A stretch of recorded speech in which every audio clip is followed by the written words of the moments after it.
Gurudev dairy. बोला अनुभवाचे आधी केले मग सांगितले. हे काय दिसते तुम्हाला? हे डांगर भोपळा आहे. काशी भोपळा म्हणतात त्याला, कोणी डांगर म्हणतंय. हा तयार झालेला भोपळा आहे. हे 5-6 किलोचं एक फळ एका झाडाला 2-4 येतात. आमच्या भागामध्ये यावर्षी बऱ्याच लोकांनी डांगर भोपळा केला आहे आणि त्यांचं अतिशय नुकसान झालं. काय त्याचा उपयोग झाला नाही. कोणी बाजार त्याला विचारेना, कोणी घेना. आणि आपल्याकडे स्टोअरची व्यवस्था नसल्यामुळे आपल्या शेतीमालाचं फार नुकसान होतं आहे. आता काय करायचं या भोपळ्याचं? म्हणून त्या शेतकऱ्यांनी मला हे 2 रुपये किलोनं पोच केलं. 2 रुपये किलोनं इथं पोच गाईसाठी.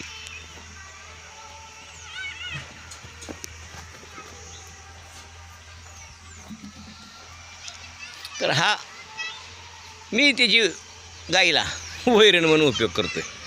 नेपेरमध्ये निम हे आणि निम ते ह्याचे तुकडे करायचे आणि घासाची कुट्टी करायची. एक 400 किलो ते एक 400 किलो एक वेळेला 40 गाईला 800 किलो. अतिशय पौष्टिक आहे. याच्यामध्ये सगळे विटॅमिन्स आहेत, फिनरल्स आहेत, ग्लुकोज आहे, गोड लागते. सुंदर घरी शिजवून खाल्लं तर गुळ आणि दूध मिक्स करून जर खाल्लं तर अगदी चविष्ट हा उपवासाचा भोपळा असतो. पण किंमत नसल्यामुळे त्या शेतकऱ्यांनी शेतातून बाहेर काढायचे आणि इथे 2 रुपये किलो आणून दिला. काय वेळेला गेल्या वर्षी कोबीला भाव नव्हता. 2 महिने कोबी खाल्ली. लोक म्हणायची शेत रिकामं करा. अशी वेळ एका वेळी शेतकऱ्याला वाईट वेळ येते. त्या टायमाला आपण ते आणून रिकामं करतो आणि एखादा महिना 2 महिना वर्षातून एखादा महिना 2 महिने हे असले सापडतात की ज्याने आपली वैरणीचा खर्च निघून जातो. ती जी होतच नाही. त्याच्यामुळं हे डांगर भोपळा मी आपला वापरला.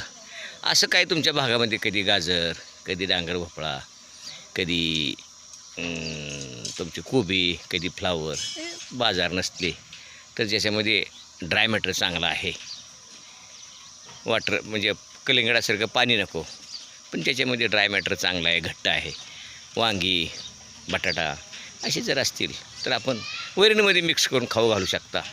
आणि तसं खाऊ घालावं आणि आपला खर्च वाचवावा आणि पशुधन टिकवावं. भेटूया पुढच्या भागामध्ये.